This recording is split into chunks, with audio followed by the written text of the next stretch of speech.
and the private sector. I also spoke with a former DHS employee in Kansas City who was telling me that they had come up with this really neat program where they could overlay census data with storm tracking information so that they could tell how many people might be affected by a storm. Well, after the first year of that program coming through, and they'd written all of the code for it, in order to continue funding, they had to incorporate terrorism identification into that program.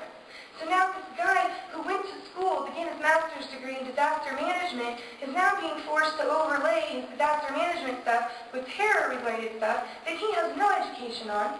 And so to him was a waste of time and a waste of taxpayer dollars because his concern was with keeping people safe and being able to evacuate in case of an emergency and being able to identify where those problem cells were. So I would encourage the committee to talk to Homeland Security staff and to talk to disaster management groups, not just in Homeland Security, not just government groups, but ask them, how is all of this terror talk affecting their ability to really effectively work within the crisis management job spectrum? Let's see, there are a couple other points I want to make here. Oh, there have also been Department of Homeland Security Federal Police SUVs spotted in Kansas City. St. Louis as well, it sounds like. That is deeply concerning to me. Where in the Constitution does it authorize our federal government to have a police force that is driving through our city?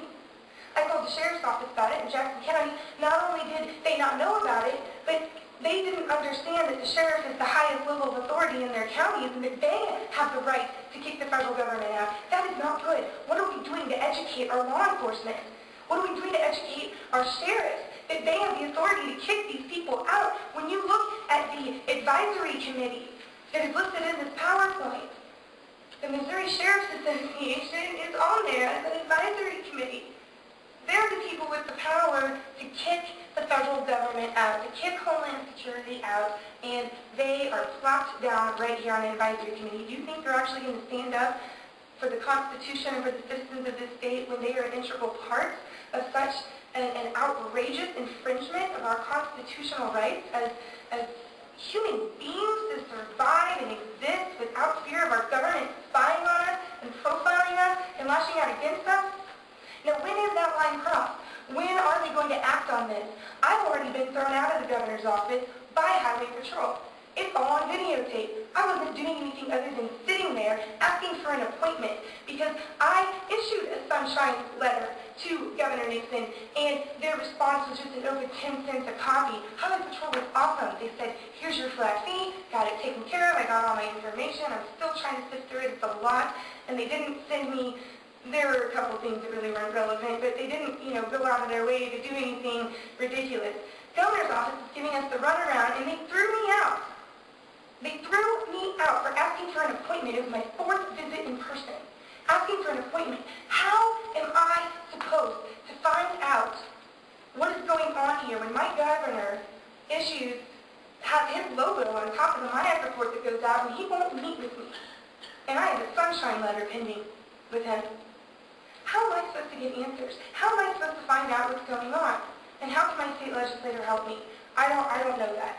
But they have used Highway Patrol against citizens trying to ask questions, and that should be a deep concern. Very deep concern. Now, I didn't resist, so I didn't get arrested, thankfully, but they told me the governor will not see you now, and that you're not welcome here. I'm not welcome in my governor's office? I'm asking for an appointment. It could be 5 minutes. I don't care if it's 6 months out. Pencil me in. Give me 5 minutes to say my piece, look them in the eye. I'm a pretty good judge of character. And I want to be able to look someone in the eye and find out if this was disseminated with the intent of profiling people or not. So that is deeply concerning. I would give you all copies of all of these emails. I don't know if you have them or not, except I didn't want to pay a ton of money to print off an individual copy for each of you. We do them on PDF. If there's somewhere I can email them to, if someone could tell me that after the hearing, I would love to do that. That would be helpful because if we copy it, you're going to pay for it too. Exactly. Okay, so I would love to be able to send this to you all electronically. And I did just learn under the sunshine law I can receive stuff electronically, so I might have to edit my letter to Nixon to receive that electronically. And, I really just want to reiterate the point. What is the Mayak Fusion Center doing to protect American citizens? What are they doing to protect citizens? Are they protecting government, or are they protecting citizens? The fact that the Federal Reserve is listed as an infrastructure at risk, the fact that that has been overhauled by corrupt banksters and politicians, and we're holding rallies and they have screenshots of our organization being sent out. I'm not comfortable with that. You know, I've kind of thrown myself out into the public. After the last hearing, I got made fun of all over the Springfield media for being some crazy loony bin. Well, look around. I'm not the only one this time. So I might not be too crazy or loony.